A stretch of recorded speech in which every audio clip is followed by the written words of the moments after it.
sharing. Oh, there we go. There we go. Yeah, brilliant. And it does really weird things when I share on Zoom. But we'll just wait a little bit. Has anyone got anything they want to share while we're waiting for the others to join? Anything positive, any good news that's been going on for us? Yes, I have something to share. Go on. We got some funding for Hurlington it's a Heathrow Community Trust for Hurlington area.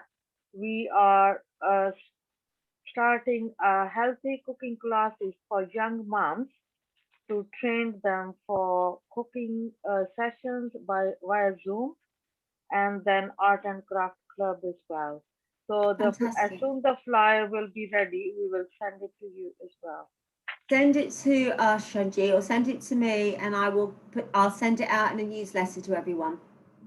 And another one, I have applied for a little bit funding for Assisia, the Somali community.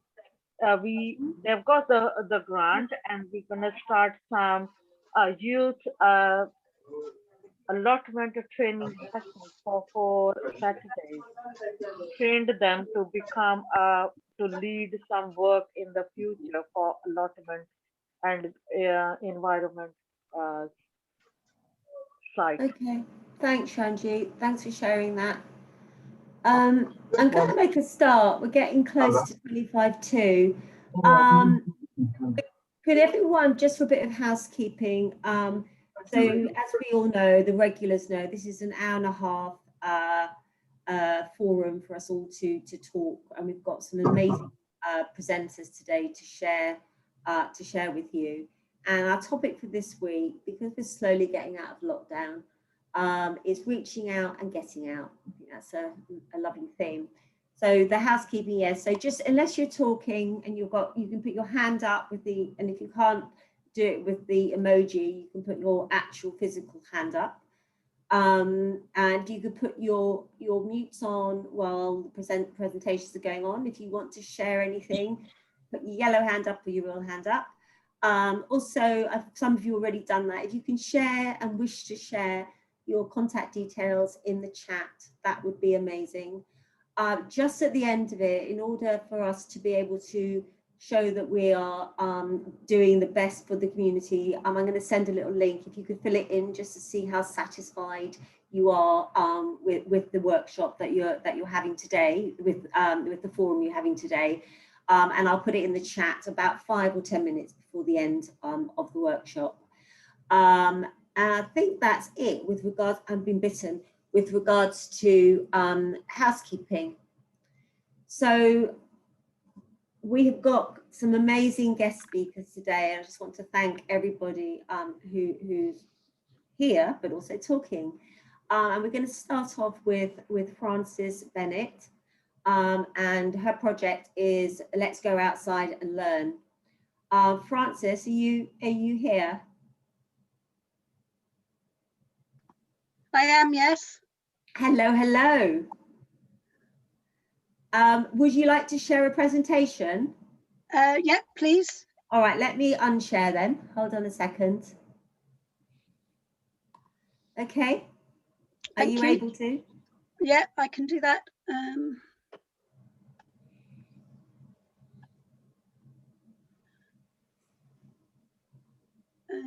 From the beginning, I've got an unstable connection because everyone else is using it as well today, but hopefully you can all see this.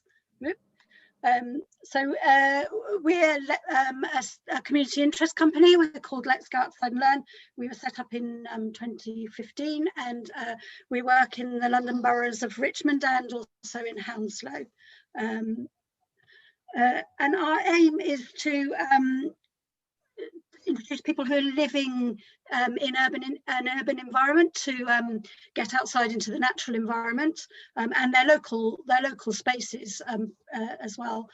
So to bring people together who are socially isolated so that they can socialise show the benefits to your health and well-being from spending time outside, to encourage participants to feel part of a wider community. And also we're really interested in looking at the barriers that people who don't access parks and open spaces, to bring them together so that they feel safe, and to encourage everyone to learn about nature and the natural environment. Our experience is backed by a lot of research, and as we've all seen over the last few months, being outside promotes sort of healthy behaviours, and it also encourages physical activity and recreation. It promotes social contact and connectivity, and is a really good vehicle for reducing isolation and loneliness. It fosters and encourages a connection to nature, and also sort of pro-environmental behaviour, and spending time outside can also develop skills and new capabilities as well. And there's a real emerging evidence about the role that for young people in academic performance, and also helping with increased concentration as well.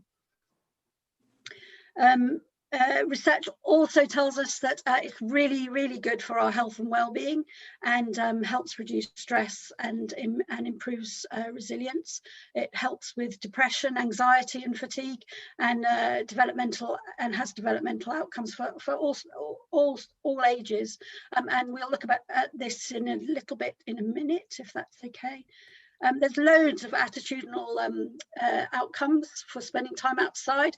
This picture, which is horrible, isn't it, was in Cranford, and this is a team that go out regularly to help clear up. So loads of pro-social behaviour is possible, and exercise and green travel, and also spending time outside also offers lots of volunteering and other opportunities. And as well as offering our own opportunities, we do refer people to other opportunities in Richmond and Hounslow as well. Because you can be isolated at any time of your life, we work with loads of different groups, which is great. We try and sort of spread the groups that we work with. So I've just listed a few groups that we work with here. And the one thing I wanted to say that everyone has in common is that they'd like to spend more time. There might be barriers there, but they'd like to spend more time outside. And we also, many of our participants come from the BAME community, and that's because they face really significant barriers to accessing parks and open spaces. And I just thought it might be useful to just talk about that just for a little bit here with you. So in and I put in the box at the top, access to and the use of green space in urban areas promotes health and well-being. And I think it's really worth bearing that in mind while we talk about the barriers for the BAME community to getting outside. So in the UK, they have Black and ethnic minority people tend to have less access to green space, and I've put down a few of the barriers here. So Black people are 4 times less likely than white people to have access to outdoor spaces in their home, and that's really significant. And in London, gardens are 26% smaller than the national average, and that's the smallest percentage for the whole of the Great Britain. And in urban areas, wards with populations of over 40% have 11 times less green space available to them. And I think really, really significantly, the green space that they do have access to is often of a poorer quality. But however, it's really worth, and I think for Hounslow this is really significant, there is a lot of green space available, and most of it is amazing green space that's very, very well maintained. So what we're trying to do is encourage use of the green spaces. There's also quite a lot of work about sort of specific barriers.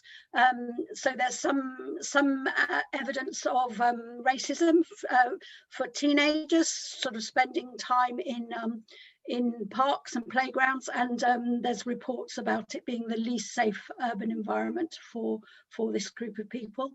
Fear of bullying sort of excludes people from using them.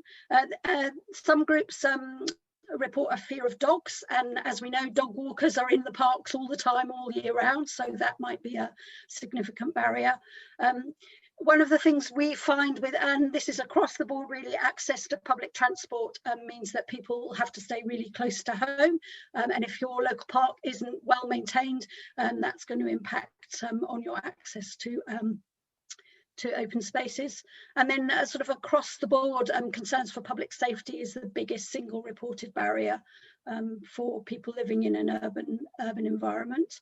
The quality of management links very closely to that concern of safety. So if it's not a well-maintained park with lots of people in it, you're going to feel less safe, so you're less likely to go there. And lack of time and resources is often cited, and we've worked for 4 years now with an organisation called Multicultural Richmond, and that's what they tell us. If we say, why don't you spend more time outside, they say, oh, because we haven't got the time to do it. And I think the really important thing there is if you don't do it as a parent, your children are less likely to do it as parents themselves. So it's something that we're really keen to encourage, and we do a lot of family learning for that reason. Most of our projects are grant funded, but in normal times this work's come to a complete stop. We run after school clubs, so we have a challenge, we call it. We run our Muddy Footprints clubs. We do training for teachers. We did some last week with the teachers in the Feltham area, and we also do some consultancy work as well. And this supports our CIC status.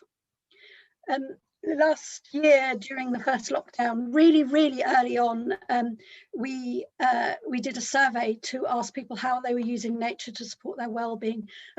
Since then, there have been lots and lots of sort of national surveys reported, but this was in Richmond and Hounslow.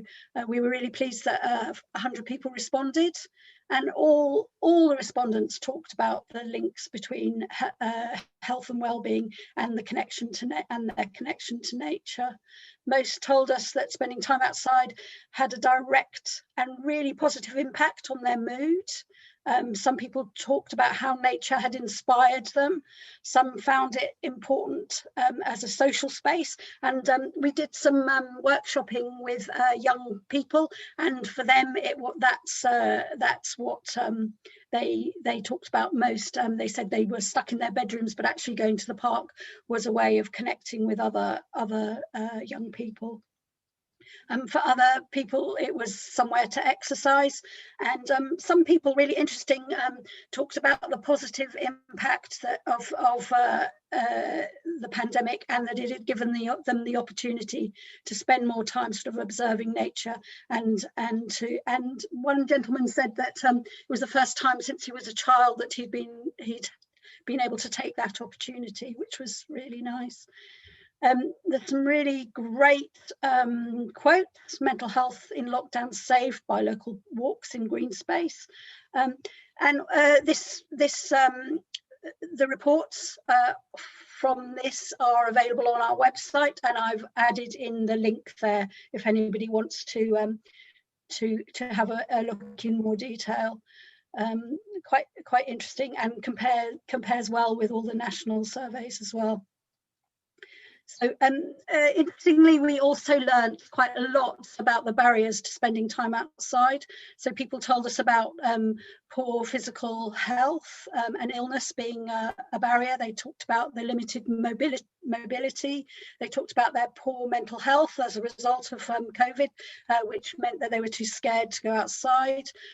People were living alone and for one reason or another, not able to access open space by themselves.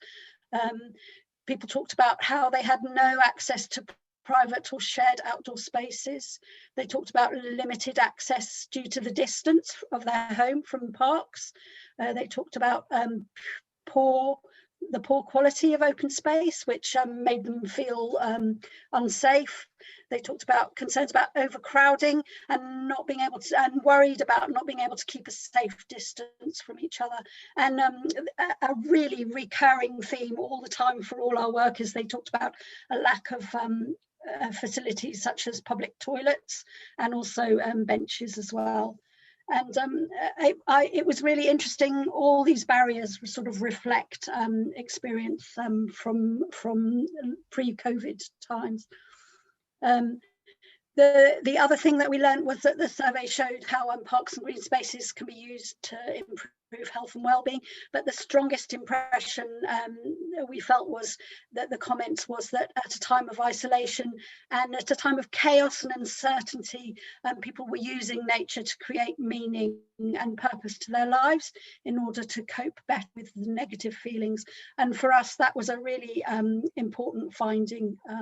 And also that adults and young people were reporting the same thing. Yeah, we'll just move on. We think it's really, really important to build on the findings of our survey and to support the people who experience these barriers, to encourage them to access the natural environment.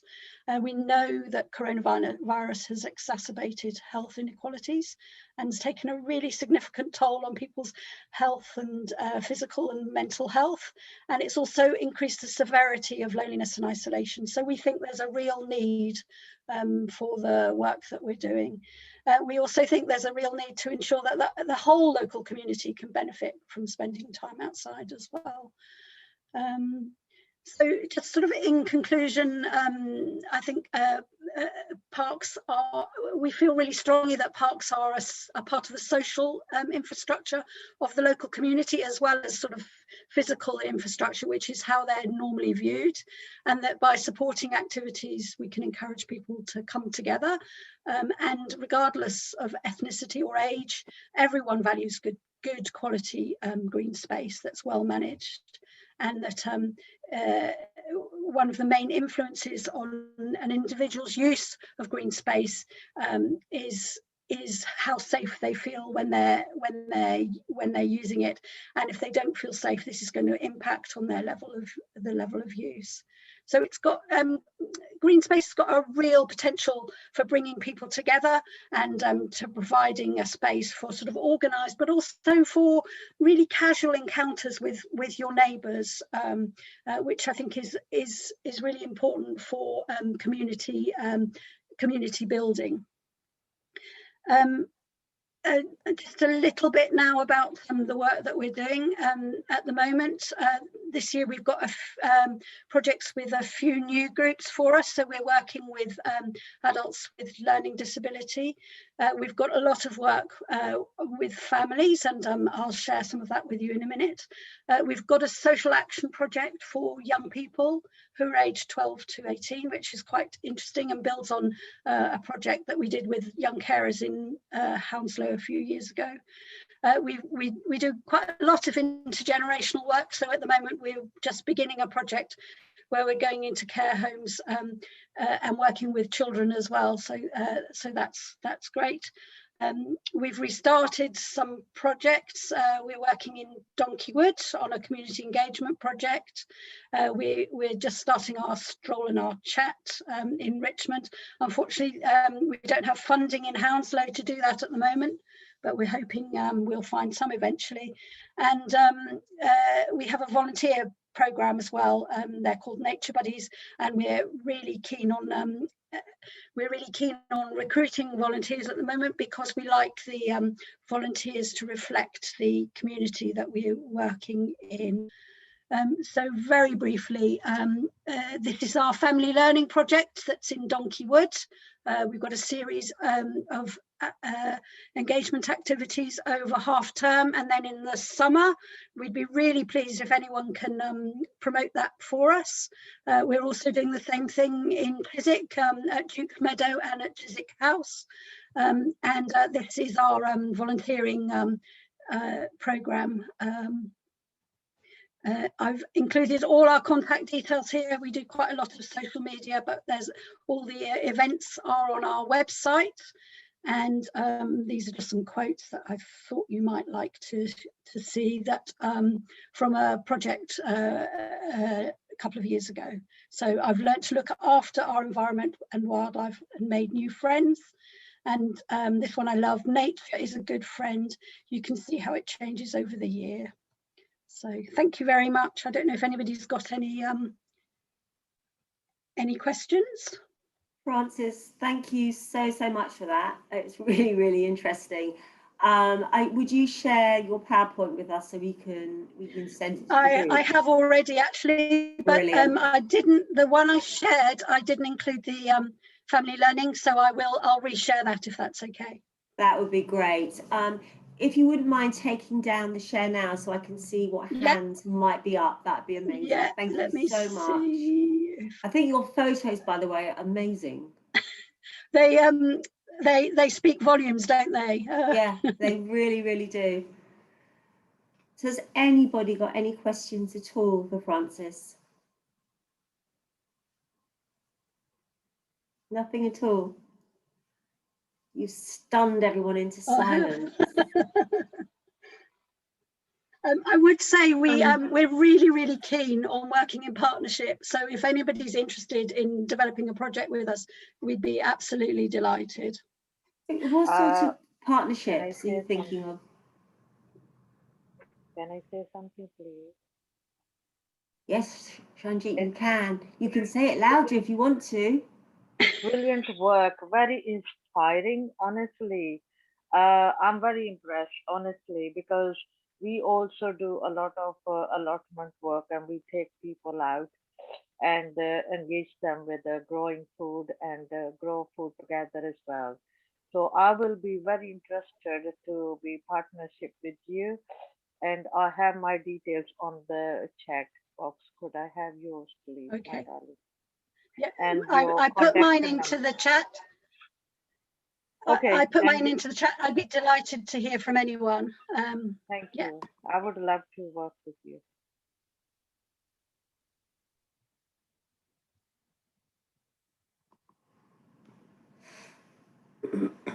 Anyone else got anything they'd like to ask Frances before we move on? Noika. I just have something to say. I just wanted to tell Frances that one point that she made really echoed with me. I totally agree with it. If the green spaces around you are not well kept, and if transport links to the particular, other more developed green spaces are inconvenient, these are the other constraints which you have communities not accessing green spaces because the ones around them are not, to the ones that really enjoy going to. So that's a really, really relevant point you brought out there. Thank you. And there's some amazing work going on in Hounslow at the moment. So the Heston Action Group and the Cranford Action Group have been doing some amazing work clearing up the spaces to make them more accessible to the local community. And good for them. They see the benefits. They see how important it is for the local community, and they've decided to do something about it. Yeah, absolutely. I would say for me, one of the barriers of going out over the last 6 months has been the cold, if I'm totally honest. But that will hopefully be changing. I'm being typically British, aren't I? Just talking about the weather all the time. I do apologise. Let me just put up it's not there, agenda. I think the next... Parul, I think you have a hand up there, sorry. Yusuf, hi. I just wanted to add, her research was very much captured in the whenever you go to the parks, especially people disabled. There's so many dogs, and it was only 2 weeks ago that one disabled person was bitten by a dog. So that research was also very important for people working with disabled people or elderly. That research was very nice. If you have captured that, and I'm very much pleased with that. Thank you. Anyone else want to say anything? We will move on. We will move on to, I'm sorry if I'm pronouncing your name incorrectly, please correct me. Nashiru Momori? Yeah, that's it. Nashiru, yeah, Nashiru. Momori, great. From the Diversity Radio Project. Welcome, welcome. Right, thank you. Have you got the video to put up? I think, can you put that up for me, Noika? Okay. Are you able to? No, I don't have it on hand at the moment. Okay, hold on. I'm mindful that we've got 15 minutes, so yeah, we're starting at 11. Hold on. I'm trying to find it. Frederica sent it. Yeah, yeah, found it. Hold on. Okay, good. It's only 3 minutes of it, so that would give us 12 minutes. So we'll do about. Don't worry. Then, it's a very good 3 minutes. I've already had a look at it. Oh, have you? Good. Yeah, thank you. I think this is it. Right. I don't know how to do the sound. Noika, you told me how to do something. Is that? Yeah, when you're sharing it, there's a tick optimize for video that will allow for the sound to come on at the bottom when you're sharing. Yeah, I'm sorry, I'm I just don't. trying to. So if I as soon as you click share on your Yeah. screen, you would have a checkbox at the bottom on the right, I guess. I'm not sure. Checkbox on the right to optimize. Oh, got it. Optimize video. You got it. Share. Okay, and then tell me what you can all see. Should be it. Any luck, Noika? No? It's not coming up. This is terrible. This is what, Noika, what I'm going to do. Can you hear me? Yep, I can hear you.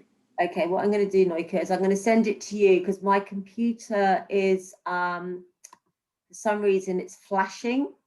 So it keeps coming in and out. So if I share that with you, Noika, it's coming to you now, okay? I'm sharing my screen now, Parul. Okay, I've just sent you the link. You got it? Yep. Sorry about that, guys. No, it's cute. This was just flashing. There we go. It's worth the wait, everyone.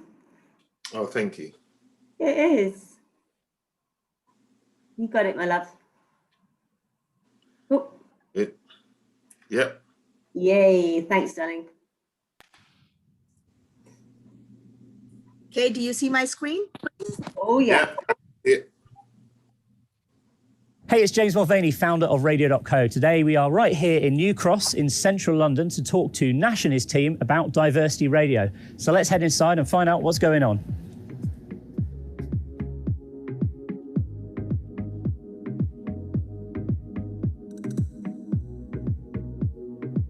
Well, welcome everyone. I'm Nash Momori and I'm the founder of Diversity Radio. I'm Jim. I'm the talk show host at Diversity Radio. And Diversity Radio is a community and well-being project to promote mental health awareness. Diversity Radio was just a concept that emanated from user involvement, as in mental health service user involvement. Hello everybody, my name is Federica and I'm part of Diversity Radio team. We are in an internet generation and obviously it's a digital platform through Radio.co. We managed to set up the radio, which is quite interactive. It's a really accessible platform. Yeah, it's a really accessible platform. It's really simple to use. There's a really kind of active relationship there. It's a really great platform for that. Setting up the radio station was a means to reach out to people and also to the communities and also to the service providers, where people can just come in and people could join in from wherever they are and people could share. And I think that's the whole idea. I recently got discharged from a mental health hospital. It's been quite difficult to adapt going back to the community, but At the same time, having the support of the radio station, it's been very important as a support network for myself. And through our programs, listening, it gives them an insight and awareness of what's happening in the community. People can just use that platform as a source to support themselves. So that's part of the stuff that we're doing. So we've got a lot of things in the pipeline. We're thinking of Spotify and Apple Music now for our podcasts. We are reaching out, and we're actually doing quite well. You know, one of the good things about a lot of the content we cover, which is music, art, writing, is it's to promote people who are using those services to do other things as well, to think about music, to think about creativity, to think about creative outlets. So I'm very excited about those kind of things moving forward, yeah. We are on the main platforms, so Facebook, Instagram, YouTube channel recently. We have also our own website, very nice website, and it's www.diversityradio.org.uk. So if you're thinking about starting your own community radio project, then radio.co is the perfect platform to do so, and here's how you can find out more. That's hey, it. Anthony, That's founder of fine. Radio.co. Before you go anywhere, I've got an interesting question for you. Do you know the difference between a radio station? Wow, Give me a second. that was amazing. I hope it was clear enough. Very nice, very nice, very nice. It is what it is. Exactly what's on the tin is what it says. Diversity Radio. I'm Nash Momori, and my colleague Frederica, who is there. Frederica. And I'm the founder of Diversity Radio. The most important thing is that as a service user consultant for the last 10 years, that's when I've actually been, in fact, in recovery and not being back. I realized that it was very difficult to reach out to the entire community as a person, as an individual. And I also realized the hardship in having to go to conferences, access services. It was just very difficult, and to reach out was not. So usually you go to a conference, you'll have a meeting, conversation is had, just a handful of people, and it stays there. So the whole idea of having a radio station to reach out was always at the back of my mind, until just when the pandemic, surprisingly, was just about coming. We thought, yes, and guess what? Frederica she had just been discharged from hospital a week before the lockdown. And that's never been that, moment that is better than that. And a colleague, Andy, he's, obviously he's not here. So just to cut a long story short, Diversity Radio, people that work on the platform are all people with some form of lived experience. As much as we're talking about mental health, it's not just for mental health, it's for everyone, and everyone has a mental health. So it's just about intellectual disability. We deal with mothers, we deal with families, and we work with everyone. So the idea is that people have a lot of ideas and concepts and don't know how to share them, and they are stuck at home with it. And this platform allows you, and that's why we had it digital, to share whatever your idea is. There's nothing wrong or bad or good about anything. Everything is just right, so long as the language is appropriate. We have virtual support. You can just have your podcast from home, send it in, we'll listen to it and post it. You have an advertisement, you have something you want to share, come with it. It's hard to get commissioners, funders, clinicians, frontline staff, managers and stuff in one room with service users without that clash of balancing power. Now, in terms of, power dynamics, but with this platform, there is no them and us. It's the same people there. Everyone has a voice.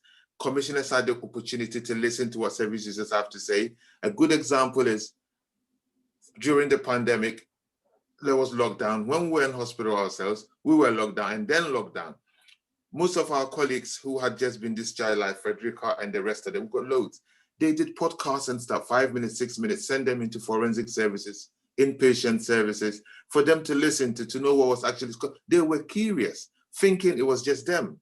And it was difficult for staff to translate what was actually happening to them. So there was kind of like confusion. And through our podcast, most patients were like, and since the pandemic, it's kind of like easing up and people are able to come out. You can see how much those videos helped. Now, in terms of peer support, diversity radio is one big thing. Because we are all people with lived experience, we kind of understand each other. We know how to support one another. We feel accepted. We feel like no one is judging us. So there is always that mindfulness amongst us. And there's also that opportunity for us to share with providers what it's like to be a service user and taking a leading role. People use podcasts, stories, their own personal experiences, to just discuss it, share and support people. The most important thing we do is, since lockdown, we've had about, Frederica, how many parties? Over 60 parties, isn't it? On a weekly basis, where it's coming up with the first anniversary. yeah, every Saturday night we have a party, which is worldwide. In fact, what's the digital platform? And you'll be surprised to know how we have people from Germany, America, Africa, Zimbabwe, everywhere. And it's from 9 o'clock till 1 a.m. in the morning. And people do have thousands of people following. It's just, I can't say much, because what it is we just created a platform where people have the opportunity to come and feel accepted. Now, the other good thing about it is it's giving us the opportunity to work with certain collaborators. I mean, one good example is the Forensic Community Service, West London Forensic Community Service, the vocational team. We're working very, very closely with Maureen Gordon. She's been extremely proactive and very supportive. She's got individuals that she's referred to us that is being managed well in terms of their risk, in terms of risk management, their safety and everything. And we're working, because we are people with that experience, we're able to support them. And they're having a more like an opportunity to take up a trade.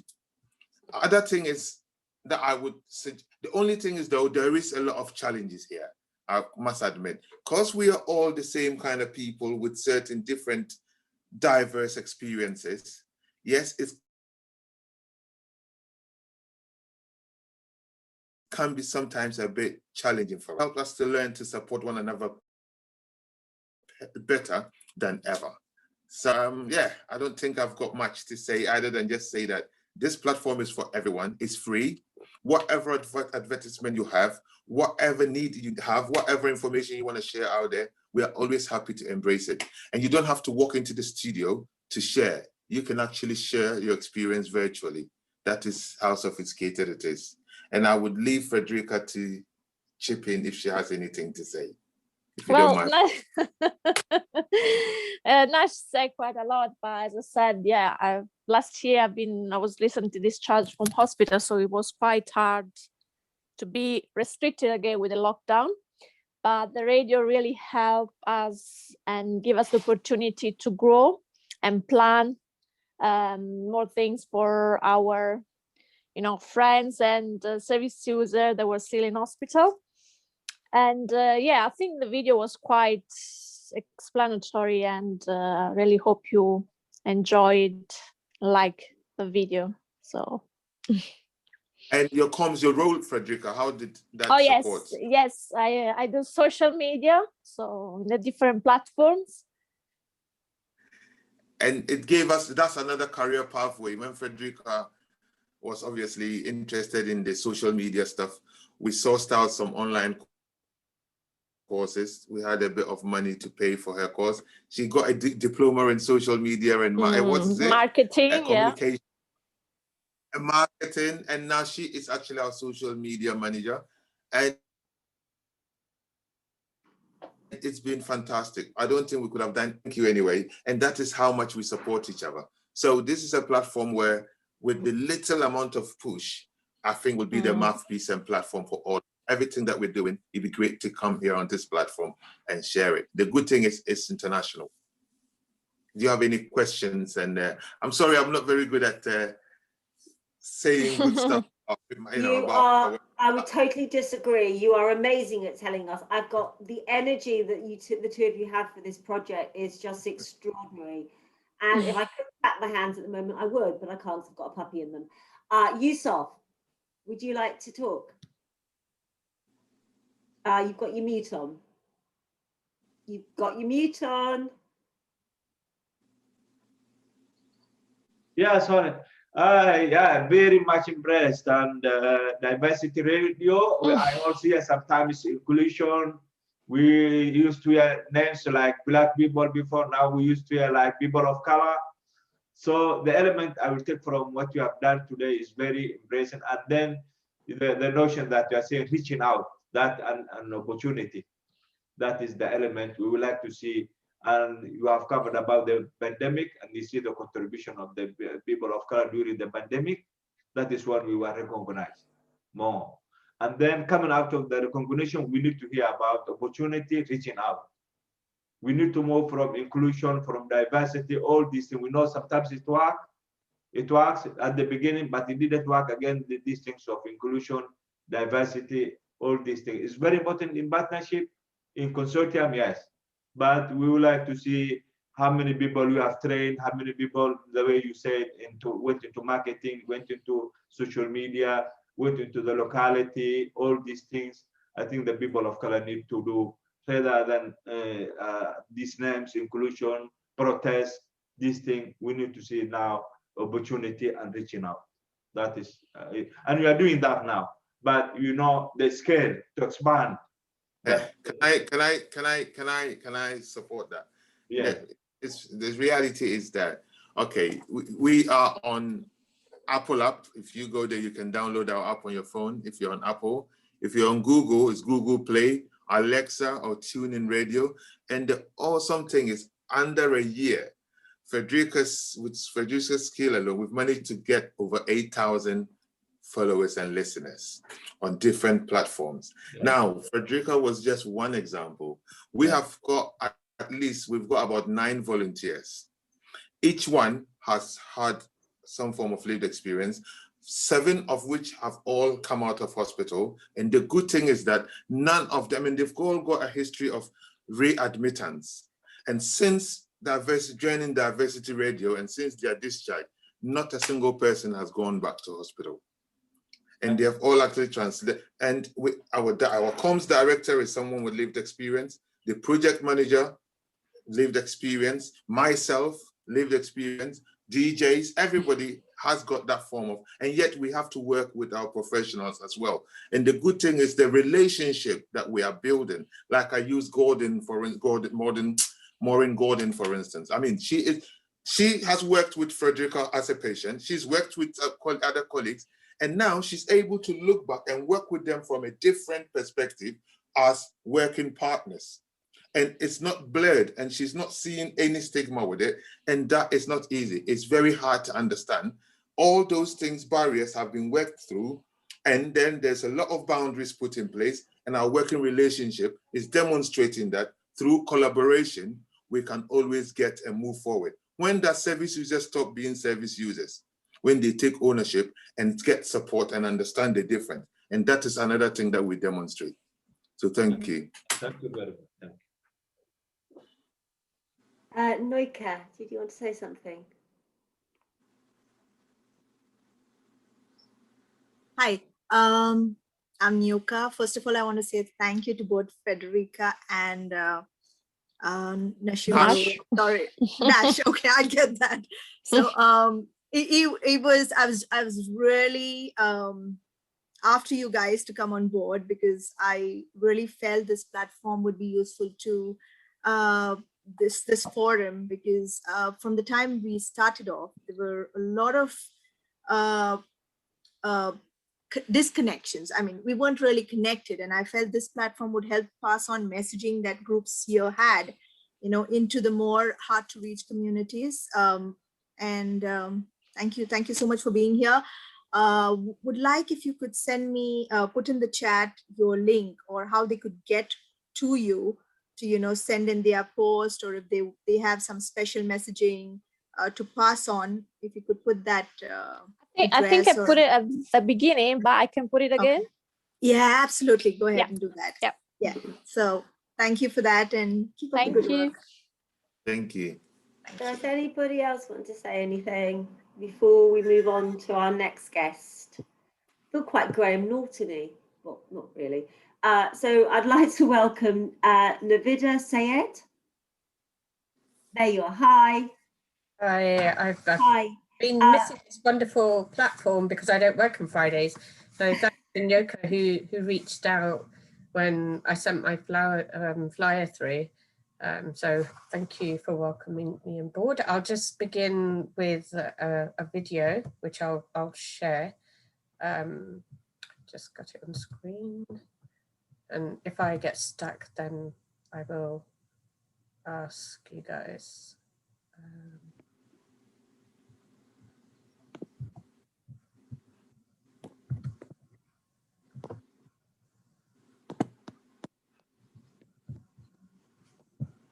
Sorry. All right, don't worry.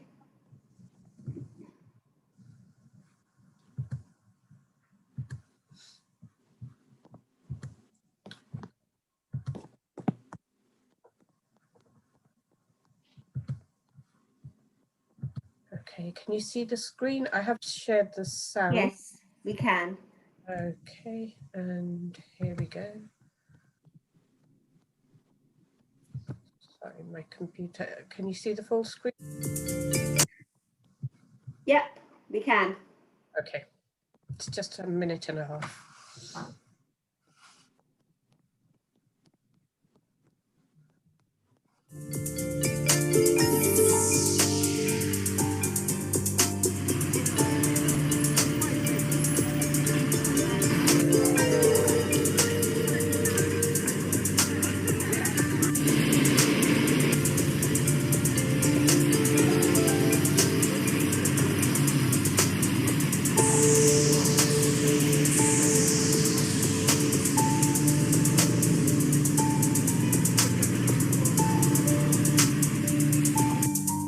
African Family Project was a great support to myself and my family, especially when we were struggling with language barriers on regards to school enrollment.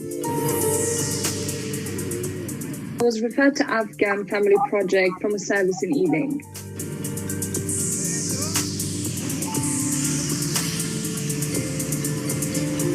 I would definitely recommend Afghan Family Project to other families with similar issues like language barriers.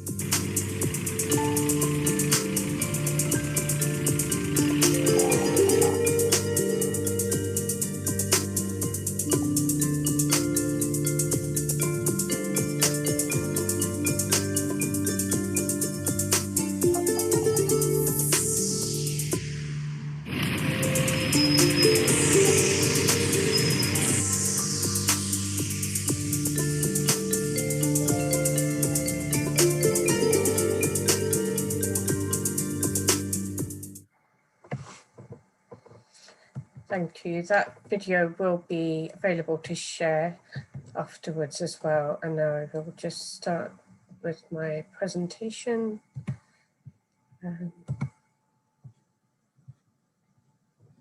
Please do let me know when you can see it. To another powerful panel as part of the Open Business Council Summit. The topic of this panel today is continued learning, data. Sorry. Sorry about that. So can you see my PowerPoint? It's gone again. We saw it and it's gone. So do you want to try again? Yes, the YouTube video started playing in the background. Okay. Okay. Yep, we can see it. Perfect. Okay, so my name's Navida and I'm from the Afghan Families Project, which is a part of Family Lives. And we were at the forefront, especially in COVID, frontline staff. So Family Lives is a national organization. I'll just minimize the Zoom screen. So we understand at Family Lives that the right support at the right time makes all the difference. So Family Lives provides targeted early intervention and crisis support to families who are struggling. And some of the issues we support families are around debt, emotional and mental health, family breakdown, and challenging relationships and behavior. And at Family Lives, we understand that from the day a child is born, the families require support. So we're there from the beginning, offering advice, support online, on the phone, via email, and through community services. So usually in COVID, before COVID, we'd go into people's homes and offer that one-to-one support, but we've been fortunate to provide this support remotely throughout COVID. At Family Lives, our vision, we envisage families to have access to active support and understanding. And our mission is that we build better family lives together. Our core values are compassion, which is at the heart of everything we do. We care enough about the experience of others to get involved. Collaborativeness, togetherness is fundamental for our organization. It's the focal point of all interactions with service users, funders, commissioners, our staff and volunteers, and trust, which is also very important for the community, especially at a time when public trust in many institutions is at a low. Family Lives will ensure that we have enough resources and professional capacity and expertise to provide appropriate support to the family as a whole. And this has been quite rewarding to help families, especially through COVID. We engage with over 2 million families a year, and this was just taken from last year. We're here for all families from all diversities. We work to improve outcomes for children and their families across the UK, and we understand that family life is complicated, so we support families every step of the way. And our reach is quite far and wide, as you can see from our website users, and we have over 36,000 helpline calls answered. They are anonymous. We just gather a bit of data, which area people may be calling from, and other questions if they wish to ask, but we don't take any names or anything. It's completely anonymous, which is reassuring. So 51% of the helpline callers are single parents. 18% of helpline callers are from BAME backgrounds. They do tend to access our helpline as well, but the best thing about Family Lives is we do have several projects across the country which offer the linguistic support as well. And as you can see, there's other information here. I'm just conscious of time, but please do look at the slides later on. So we've got 250,000 users across social media followers on Facebook, Twitter, all our platforms. So our main services are that we offer the family support helpline, which I'll share afterwards, the timings and everything. This is for all members of the family, or even carers or grandparents or anyone. The main support we offer is befriending support. It's one-to-one support at home. We go into people's homes and we offer them that support. And this has been crucial, especially during COVID, when people have been isolated, they haven't been able to go out. So they've really welcomed the support, and it's just felt so rewarding to be there for the families during this time. And again, through online advice as well, over our website and social media platforms as well.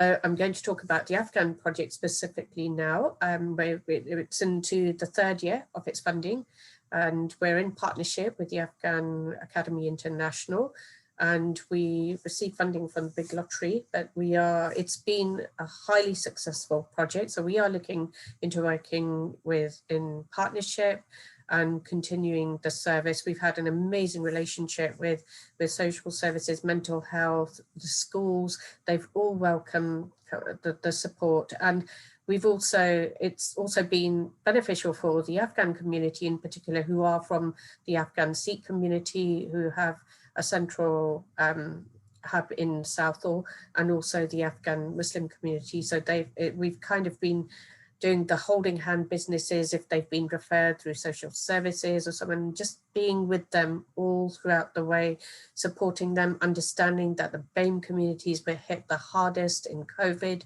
You know, there's a lot of fear, a lot of, they have a lot of fear around the conspiracy theories, around vaccination. So we've been doing a lot of work around COVID, and especially in this last year.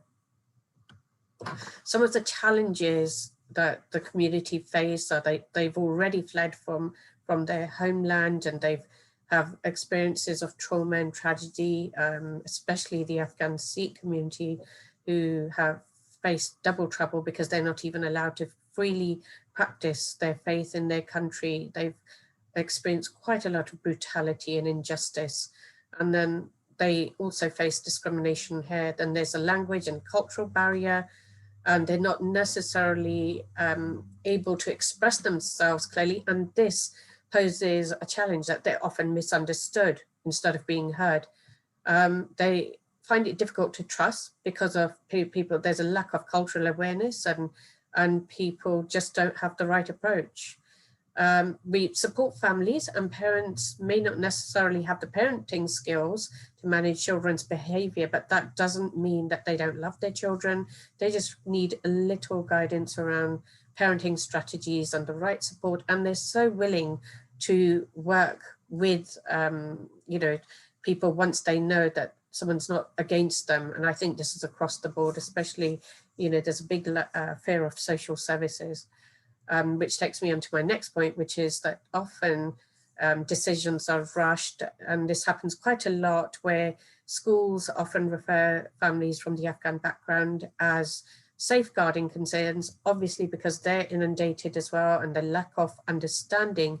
And then it turns out that it's not a safeguarding issue. Safeguarding clear them, and we go on to support the family. So they just need that parenting support. And the last point here I'm going to talk about on this slide is that the problem is that sometimes, due to the lack of understanding, and when families aren't able to communicate, then sometimes authorities can make wrong judgments. And it's quite sad, especially where there's an underlying special need which hasn't been identified. And, you know, some of the families, they've come, their children were born abroad, or some have been born here, and they've just been, you know, missed completely with their special needs.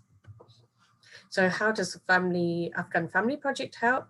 We support families who face the trauma or tragedy and ensure they receive the appropriate support. So they could, you know, it's about empowering them, helping them to access services as well, counseling services, other support as well, and also offer linguistic and culturally sensitive support to reduce isolation. But on this note, I would like to say that I have an amazing, diverse team who are not all from Afghan background as well, and the Afghan families welcome them.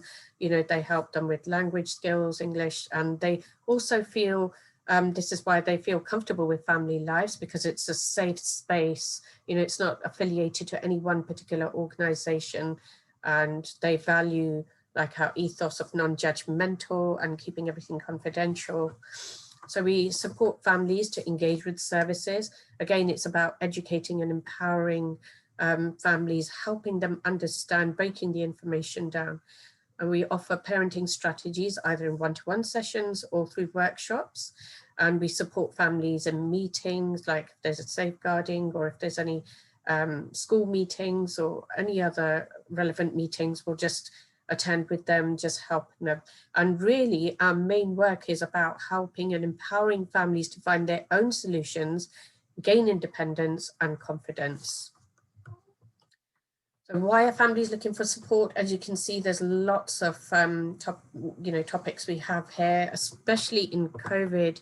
You know, there's been all kinds of issues which have been affecting children. We've run some workshops on screen time, which is again something which is a huge challenge across the board.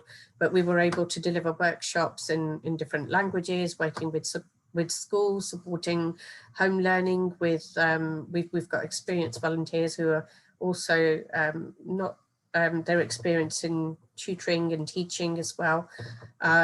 So it's been offering families a lot of support, moral support, listening support, just all support for the entire family. Again, you can see these slides later on with some of the things.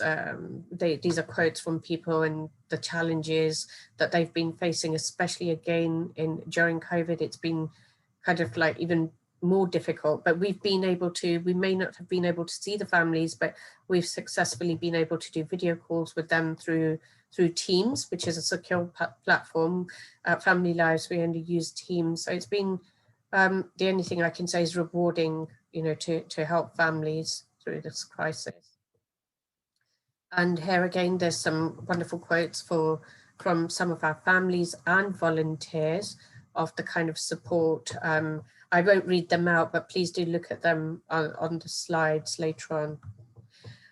So volunteers are our heart and soul, I would say.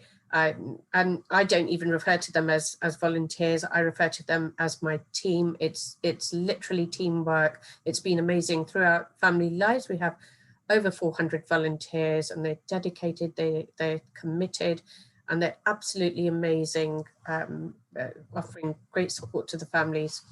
So this is another area of our work. It's volunteer opportunities. And in the last year in particular, I have supported many students, university students on placement, and they've actually stayed on. So it's about upskilling volunteers. It's giving them ongoing support and supervision, training opportunities, especially when things are looking bleak, even for university students when they graduate, you know, at least they'll have some kind of experience. And here's our detail. We have our website and our helpline number. And thank you for listening. Thank you so much. That was amazing. Does anybody, Yusuf, is your hand up again, or did you leave it up from the last question? Are you there? Okay. Has anybody got any questions? Thank you so much for that, Navida. It's really, I'm just always overwhelmed by all the work that everyone does. Does anyone want to ask any questions? You sure? Sorry, I forgot. I didn't lower it. Whoa, there you are. I'm still here. You're still here. I thought you'd gone. Still here, yeah. Thank you. Anyone else would like to? I forgot. Anybody else?